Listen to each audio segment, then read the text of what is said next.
သူပြောတဲ့စကားတွေကတကယ်အမှန်တွေပဲလားသူ့ကိုယုံကြည်လိုက်လို့ရလားသူ့ကိုယုံလိုက်မယ်သူနဲ့ရှေ့ဆက်လိုက်မယ်ဆိုရင်ရောပျော်ရမှာလားဟုတ်ပြီဒါလေးကိုတူတူကြည့်ပေးမယ်နော်သူ့အပေါ်မှာကိုဘယ်လိုမျိုးဆက်ဆံတင်လဲယုံကြည်လို့ရမလားဆိုတာလေးတွေပေါ့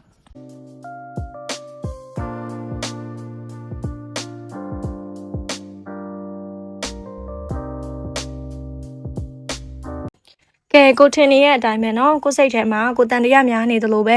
ကက်ကလည်းပြောနေပြီတတိထားပါတဲ့သူ့အများကြီးယုံကြည်လိုက်လို့မရသေးဘူးသူပြောတဲ့စကားတိုင်းကိုမျက်စိမိတ်ပြီးယုံလို့လည်းမရဘူးတဲ့เนาะတချို့ຢာလေးတွေမှာကိုယ့်ပေါ်မှာလှုပ်ဝက်ထားရပြီရှိနေတယ်ဆိုတော့ तू ကဘယ်လိုပုံစံလဲ तू ဘာလို့လှုပ်ဝက်ထားလဲဆိုတော့သိဖို့အတွက်ကိုကိုယ်တိုင်စုံစမ်းဖို့လိုအပ်နေပါတယ်တဲ့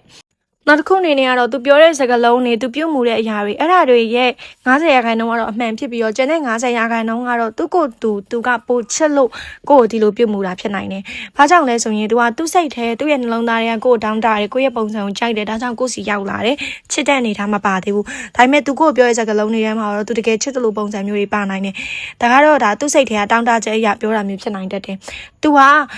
သူ့ကိုယ်သူပို့ပြီးချစ်တဲ့သူဆိုတာကိုတော့ကိုမေ့ထားလို့မရဘူးတဲ့။နောက်တစ်ခုကတော့ဆုံးဖြတ်ချက်တစ်ခုခုမချခင်မှာအချိန်ရင်ပေးပါအောင်အရာရာတိုင်းမှာပေါ့နော်သူ့အတွက်တင့်နေရတဲ့အချိန်ဆိုတာရှိပြီးသားပဲအဲ့တော့တင့်နေရတဲ့တင့်တော်တဲ့အချိန်တစ်ခုရအောင်စောင့်ကြည့်ပါတဲ့